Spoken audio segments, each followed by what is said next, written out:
माझ्या डोक्यात काहीच नसतं, मी फक्त त्या दगडाबरोबर बोलण्याचा प्रयत्न करतो की तो मला काय सांगतोय.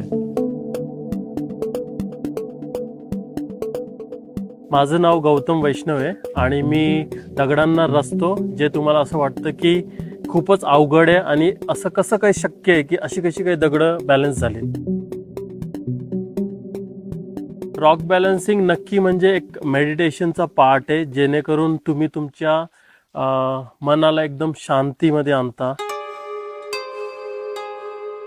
रॉक बॅलन्सिंग करून तुमचे पेशन्स लेवल वाढतात आणि माइंड स्टेबल होतो. सो बेसिकली तुम्ही एका झेन मोडमध्ये जाता.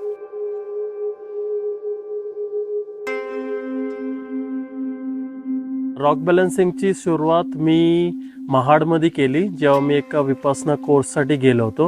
आणि ते विपासना कोर्स केल्यानंतर मी एका मित्राला भेटलो, ज्याचं नाव चिंतन वैष्णव आहे, आणि त्यांनी मला एक रॉक बॅलन्सिंग ला इंट्रोड्यूस केलं. पहिल्यांदा रॉक बॅलन्सिंग करत असताना मला जवळजवळ 45 मिनटं लागले. ते एक विटाला बेसिकली 8 कॉर्नर्स असतात. त्या 8 कॉर्नरमधनं एक कॉर्नरवरती मला त्या विटाला बॅलन्स करायचं होतं.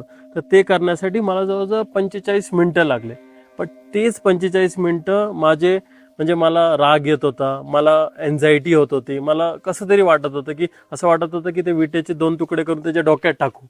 बट 45 मिनिटानंतर जेव्हा ते दगड बॅलन्स झाला, ती वीट बॅलन्स झाली, तेव्हा मला असं वाटलं की मी एका फुलपाखरू सारखा उडतोय आणि इट वॉज कलरफुल.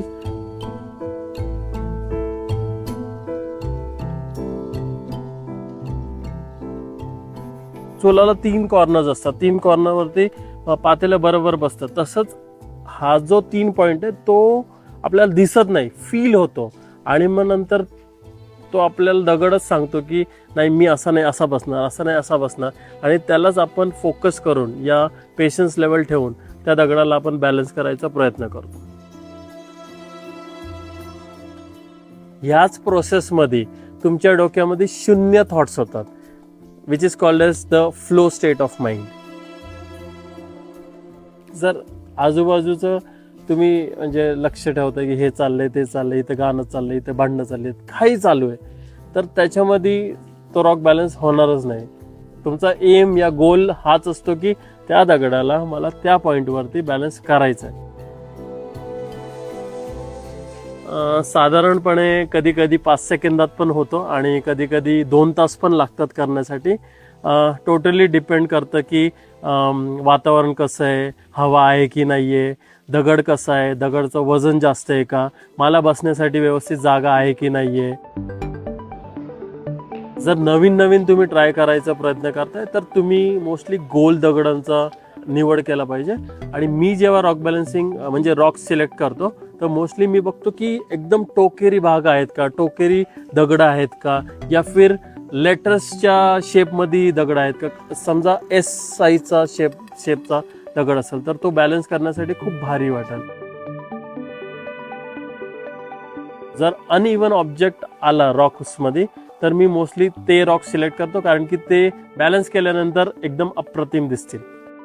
वेगवेगळ्या प्रकारच्या फॉर्मेशनमध्ये वेगवेगळ्या प्रकारचे दगड घेतो.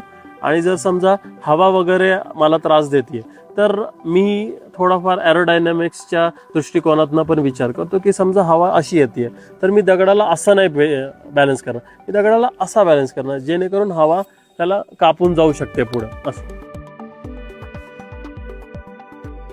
माझ्या डोक्यात काहीच नसतं, मी फक्त त्या दगडाबरोबर बोलण्याचा प्रयत्न करतो की तो मला काय सांगतोय. मी माझ्या साईडनी काहीच करत नाही, मी फक्त जो दगड बोलतोय त्याला फॉलो करायचा प्रयत्न करतो. कारण की तो कुठं ना कुठं माझ्याबरोबर बोलतोय की मी तर राईटला चाललोय, मला सरळ करा, या मी तर लेफ्टला चाललोय, मला सरळ करा. तर बेसिकली मी फक्त त्याच्याबरोबर गप्पा मारत असतो दगडाबरोबर. मला तर म्हणजे खूप चांगला रिस्पॉन्स आहे की शाळेतनं आणि कॉलेजमधनं तो जो एक क्युरिओसिटी असते ना लहान मुलांमध्ये. आणि मुलांना असं आहे की आजकाल खूप जास्त मोबाईल वगैरे फोन यूज होतात, तर हे कुठं ना कुठं तुम्हाला नेचरला कनेक्ट करतं. कारण की तुम्हीच मला सांगा, लास्ट तुम्ही दगडाला हात कधी लावला होता? तुम्हाला त्याचा कलर आठवतो, वेट आठवतो, त्याचा टेक्स्चर आठवतो का? तो कुठं ना कुठं स्कूल कॉलेजेसमध्ये आपण शिकवतो की त्याचं कॉन्शियसली त्याला कसं फील करायचं, नेचरला कनेक्ट कसं करायचं. आणि ह्याच प्रोसेसमध्ये त्यांचा स्क्रीन टाईम पण रिड्यूस होतो, फोकस वाढतं, पेशन्स वाढतात आणि हाताची स्टेबिलिटी चांगली होती. सर्वात मोठा पॉईंट म्हणजे त्यांची डिसिजन मेकिंग केपेबिलिटी खूप छान होते. कारण की जेव्हा तो मुलगा या अडल्ट त्या दगडाला लावायचा प्रयत्न करतो, तो त्याच क्षणात त्याला उत्तर देतं की मी नाही बसणार या मी बसणार. तर तेव्हा तुम्ही डिसिजन घेता की जर नसेल बसत तर काय करायचं आणि बसला तर हात कधी काढायचे.